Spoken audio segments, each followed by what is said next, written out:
जो हिंदुओं को मिटाने की तमन्ना रखते हैं, उनके आने वाली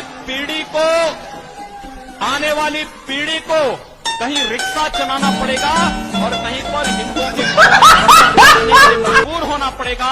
दूसरा उनके लिए कोई ठौर ठिकाना नहीं होगा। योगी आदित्यनाथ जी का ये तो बयान आप लोगों ने सुन लिए, लेकिन कोई पत्रकार, कोई गोदी मीडिया, कोई भी ये सवाल नहीं पूछ पाएगा और पूछ सकता है कि योगी आदित्यनाथ जी, मुगल कई सौ साल हुकूमत किया इस हिंदुस्तान पे, उस वक्त भी हिंदू ना खतरे में था ना खतरे में कभी रहा।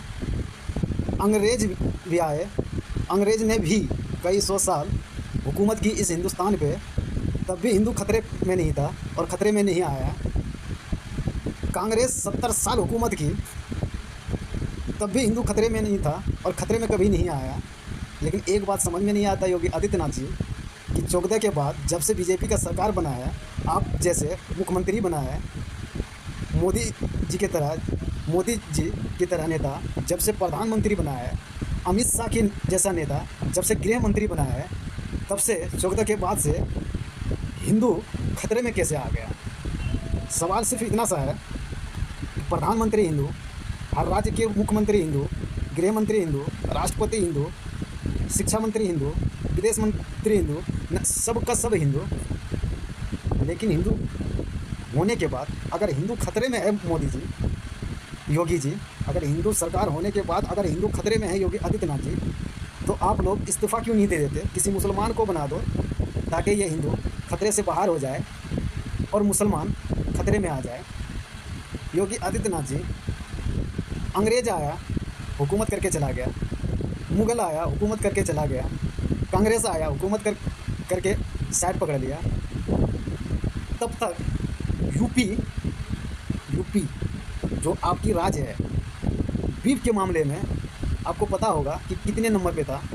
और जब से आपकी राज आई है, कट्टर हिंदूवादी सरकार बनी है, आप जैसे, आप खुद कहते हो ना,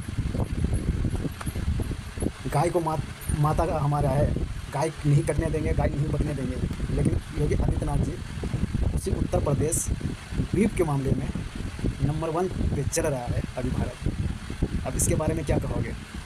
तो योगी आदित्यनाथ जी, इससे बेहतर है कि आप लोग इस्तीफ़ा दे दो और किसी मुसलमान को सरकार बनाओ ताकि मुसलमान खतरे में रहे, या किसी सरदार की सरकार बना दो ताकि सरदार खतरे में रहे, किसी दलित की सरकार बना दो ताकि दलित खतरे में रहे, किसी बिछड़े को सरकार बना दो ताकि बिछड़ा खतरे में रहे,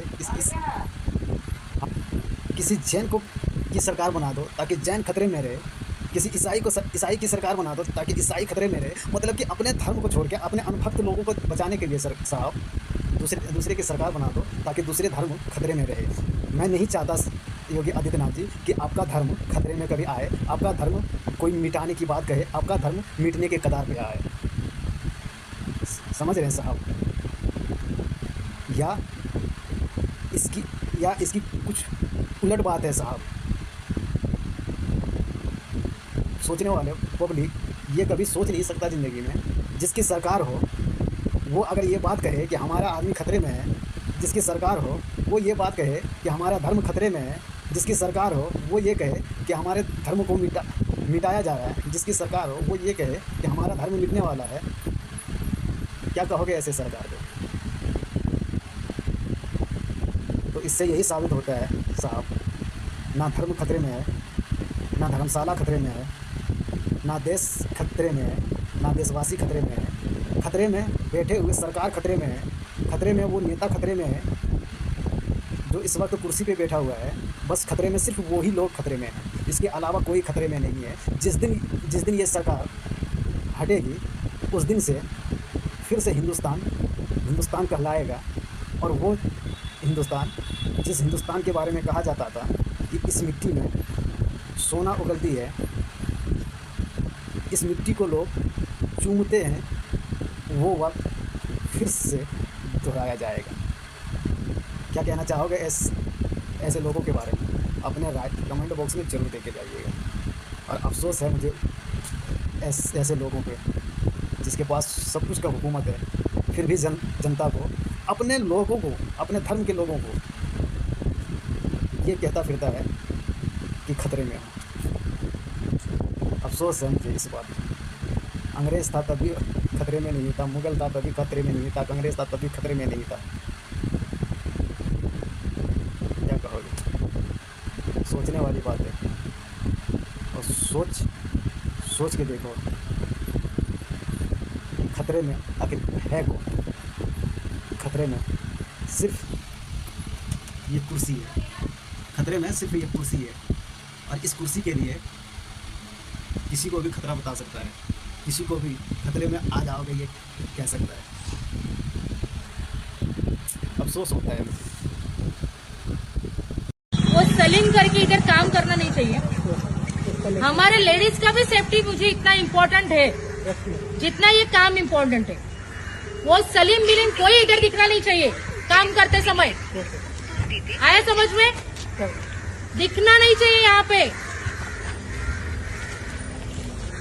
ठीक आहे, दादागिरी चालले का?